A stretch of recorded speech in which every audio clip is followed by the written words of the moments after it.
India నుంచి కానీ బయట countries like Dubai, Saudi Arabia నుంచి చాలామంది కెనడాకి వెళ్ళి ఎలాగో అట్లా సెటిల్ అయిపోవాలని చెప్పి కన్సల్టెన్సీలకు వెళ్ళి మోసపోతున్నారు. మాలాంటి వాళ్ళు ఎన్ని వీడియోలు పెట్టినా మా వీడియోలు చూసుకుంటూనే మోసపోయినోడే మళ్ళీ మోసపోతున్నారు. మీకు ఏ భాషలో చెప్తే అర్థమవుతుందో అర్థం కావట్లేదు, కానీ నాకైతే దయచేసి ఈ వీడియోని వీలైనంత మందికి షేర్ చేయండి. ఎందుకంటే ప్రతి ఇంట్లో అట్లీస్ట్ ఒక్క పర్సన్ అన్న మోసపోయిన ఉన్నాడు. కొంతమంది చెప్పుకుంటారు, కొంతమంది బయటికి చెప్పుకోవట్లేదు.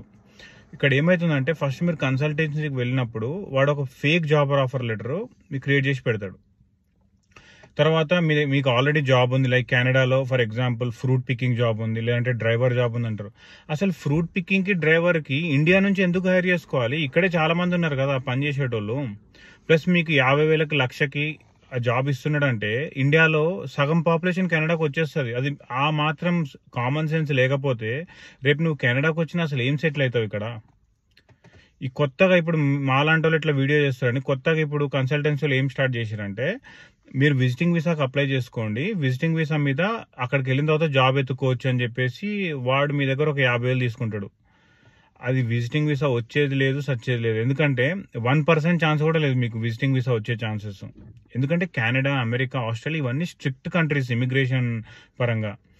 ఇదేది బయట పల్లీలు అమ్ముకున్నట్టు వీసాలు అమ్ముకునేది కాదు ఇది. కెనడా అనే కంట్రీస్కి లేదంటే అమెరికాకి క్రీమ్ కావాలి. క్రీమ్ అంటే doctors, software employees, top IT employees కావాలి.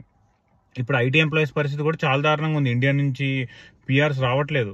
వాళ్ళకి మాస్టర్స్ ఉండాలి, ఐఎల్స్లో హై స్కోర్ ఉండాలి, తర్వాత మోర్ దెన్ 3 years ఎక్స్పీరియన్స్, ఇవన్నీ ఉంటే కూడా పిఆర్ రాకపోతే పిఎన్పి అని ఇంకొకటి ఉంటుంది, దానికి అప్లై చేస్తున్నారు. సో ఇప్పుడు నన్ను అడిగేటోళ్ళు ఇన్స్టాగ్రామ్లో కానీ యూట్యూబ్లో కానీ, అన్న డ్రైవర్ జాబ్ ఉందా, ఫార్మింగ్ జాబ్ ఉందా?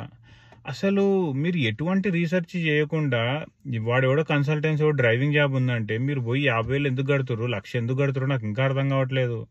అరే జర దిమాగ్ వాడండి రా బాబు. కన్సల్టెన్సీలు ఉన్నాయని చెప్పి అన్ని కన్సల్టెన్సీ కట్టుకుంటూ పోతే ఆస్తులు అమ్ముకోవాలి మీరు, ఇక రోడ్డు మీదకి వచ్చేస్తారు. నేను ఇప్పుడు ఈ రోజు ఇంత సీరియస్గా ఎందుకు చెప్తున్నా అంటే, ఆల్రెడీ 4-5 వీడియోస్ చేసిన. నా వీడియోస్ చూసిన వాళ్ళు కూడా ఒకళ్ళిద్దరు మళ్ళీ పోయి కడుతుర్రు. వాళ్ళకి ఏం చెప్పాలా? దయచేసి ఒక్కటి చెప్తున్నా, ఈ వీడియోని ఎంతమందికి పాసిబుల్ అయితే అంతమందికి షేర్ చేయండి, లైక్ చేయండి. ఎందుకంటే ఈ వీడియో వెళ్ళినప్పుడు చాలా మందికి కన్సల్టెన్సీలు మూసేస్తారు హైదరాబాద్లో, ఇట్లా ఫేక్ కన్సల్టెన్సీస్. సో ఇండియా నుంచి కెనడాకి ఎటువంటి జాబ్స్ లేవు, మీరు డబ్బులు మోసపోకండి.